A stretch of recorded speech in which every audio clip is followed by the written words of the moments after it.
Welcome back to Reading Through the Bible in a Year. Amen. My name is Paul Deny, and it is May the 7th. Today we're going to read Psalms 128, 1 Samuel chapters 21 and 22, and then wrap it up with Proverbs chapter 4. We have no extra readings today, so it's going to be all Bible. Amen. Let's turn in our Bibles to the book of Psalms and chapter number 128. Psalm 128, a song of ascents. Blessed is everyone who fears the Lord, who walks in his ways. When you eat the labor of your hands, you shall be happy, and it shall be well with you. Your wife shall be like a fruitful vine in the very heart of your house. Your children like olive plants all around your table. Behold, thus shall the man be blessed who fears the Lord. The Lord bless you out of Zion, and may you see the good of Jerusalem all the days of your life. Yes, may you see your children's children. Peace be upon Israel. Amen. Psalms 128. Now we're going to turn in our Bibles to the book of 1 Samuel. And let's start here with chapter number 21. Oop, I went too far. See how that happens? 1 Samuel and chapter number 21.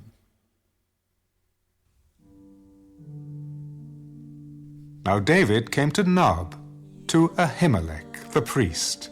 And Ahimelech was afraid when he met David and said to him, "Why are you alone and no one is with you?" The king has ordered me on some business and said to me, "Do not let anyone know anything about the business on which I send you, or what I have commanded you. And I have directed my young men to such and such a place. Now therefore, what have you on hand? Give me 5 loaves of bread in my hand, or whatever can be found." There is no common bread on hand, but there is holy bread, if the young men have at least kept themselves from women. Truly, women have been kept from us about 3 days since I came out, and the vessels of the young men are holy, and the bread is in effect common, even though it was consecrated in the vessel this day.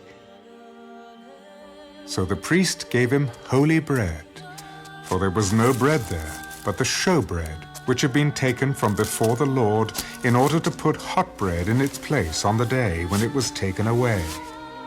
Now a certain man of the servants of Saul was there that day, detained before the Lord. And his name was Doeg, an Edomite, the chief of the herdsmen who belonged to Saul. And David said to Ahimelech, Is there not here on hand a spear or a sword? For I have brought neither my sword nor my weapons with me, because the king's business required haste. The sword of Goliath the Philistine, whom you killed in the valley of Elah. There it is, wrapped in a cloth behind the ephod. If you will take that, take it, for there is no other except that one here. There is none like it. Give it to me. Then David arose and fled that day from before Saul, and went to Achish, the king of Gath. And the servants of Achish said to him, Is this not David, the king of the land? Did they not sing of him to one another in dances, saying, Saul has slain his thousands, and David his 10,000s? Now David took these words to heart, and was very much afraid of Achish, the king of Gath. So he changed his behavior before them, pretended madness in their hands, scratched on the doors of the gate, and let his saliva fall down on his beard. Then Achish said to his servants, Look, you see the man is insane. Why have you brought him to me? Have I need of madmen, that you have brought this fellow to play the madman in my presence? Shall this fellow come into my house? Wow. All right, chapter number 22.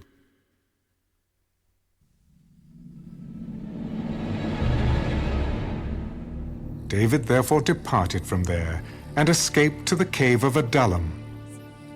So when his brothers and all his father's house heard it, they went down there to him. And everyone who was in distress, everyone who was in debt, and everyone who was discontented gathered to him. So he became captain over them, and there were about 400 men with him. Then David went from there to Mizpah of Moab, and he said to the king of Moab, Please, let my father and mother come here with you, till I know what God will do for me. So he brought them before the king of Moab, and they dwelt with him all the time that David was in the stronghold. Now the prophet Gad said to David, Do not stay in the stronghold. Depart, and go to the land of Judah. So David departed, and went into the forest of Hereth. When Saul heard that David and the men who were with him had been discovered, now Saul was staying in Gibeah, under a tamarisk tree in Ramah, with his spear in his hand, and all his servants standing about him. Then Saul said to his servants who stood about him, Hear now, you Benjamites. Will the son of Jesse give every one of you fields and vineyards, and make you all captains of thousands and captains of hundreds? All of you have conspired against me, and there is no one who reveals to me that my son has made a covenant with the son of Jesse. And there is not one of you who is sorry for me, or reveals to me that my son has stirred up my servant against me to lie in wait as it is this day.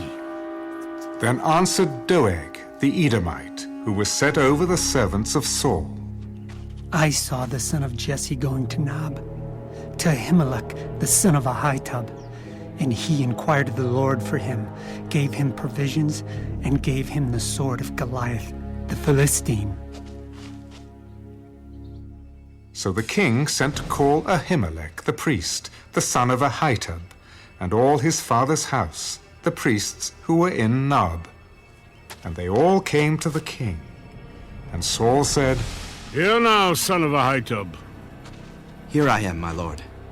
Why have you conspired against me, you and the son of Jesse, in that you have given him bread and a sword, and have inquired of God for him, that he should rise against me to lie in wait, as it is this day? And who among all your servants is as faithful as David, who is the king's son-in-law, who goes at your bidding and is honorable in your house?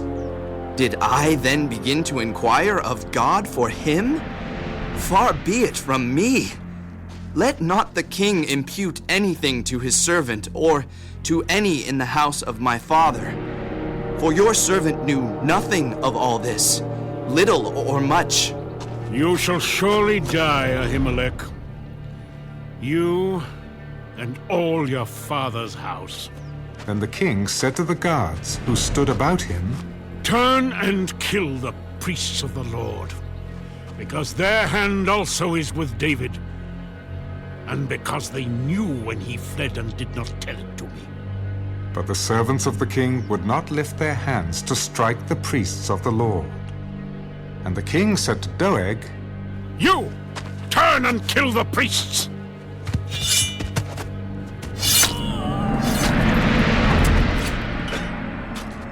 So Doeg the Edomite turned and struck the priests, and killed on that day 85 men who wore a linen ephod. Also Nob, the city of the priests, he struck with the edge of the sword, both men and women, children and nursing infants, oxen and donkeys and sheep, with the edge of the sword. Now one of the sons of Ahimelech, the son of Ahitub, named Abiathar, escaped and fled after David. And Abiathar told David that Saul had killed the Lord's priests. So David said to Abiathar, I knew that day when Doeg the Edomite was there, that he would surely tell Saul, I have caused the death of all the persons of your father's house. Stay with me. Do not fear. For he who seeks my life seeks your life, but with me you shall be safe.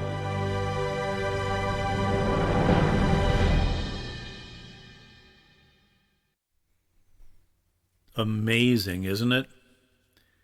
1 Samuel, chapters 21 and 22.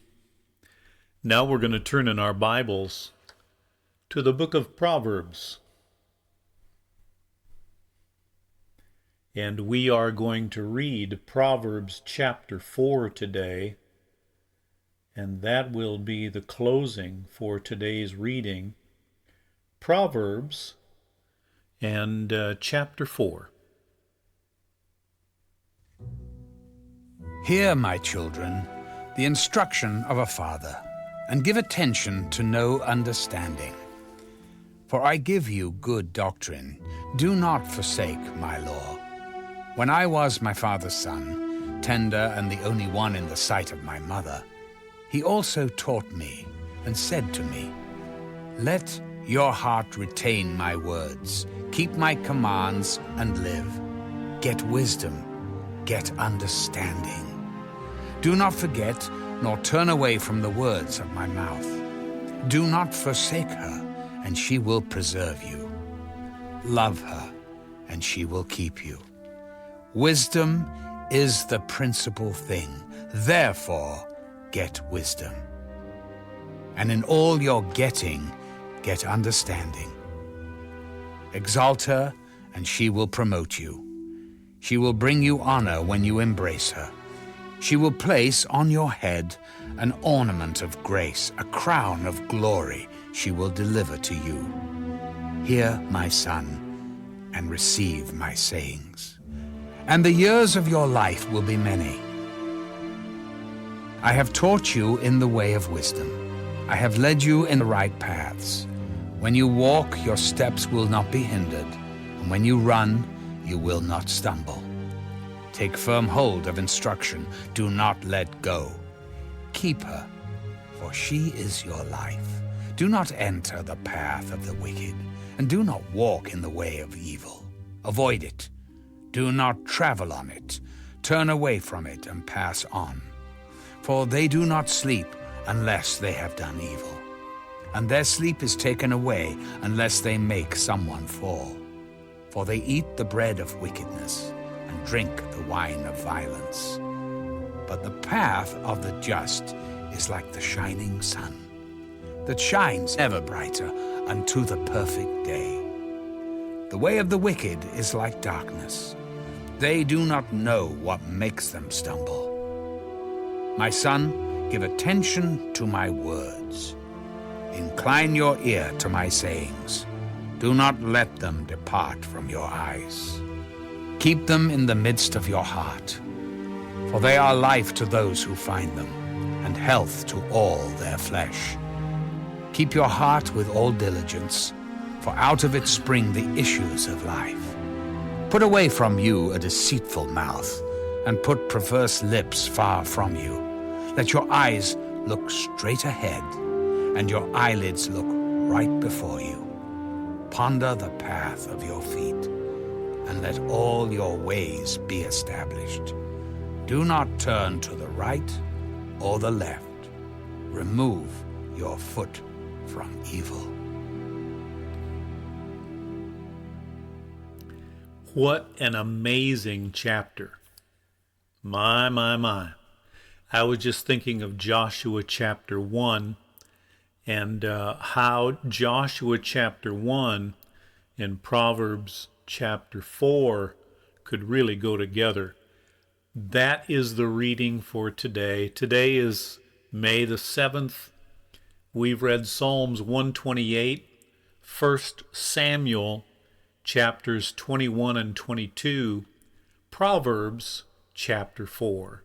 And like always, I pray that you would take the time to meditate on what you've heard today. Have a wonderful, wonderful rest of your day. And I pray that you would come back day after day, that we would go through the Bible together. That's a wonderful thing to do. If you've never done it, let this be the very first time that you go completely through the Bible. You can start today and then go all the way through next year to May the 7th again, and go all the way through the Bible with us. God bless you, and we will see you again tomorrow.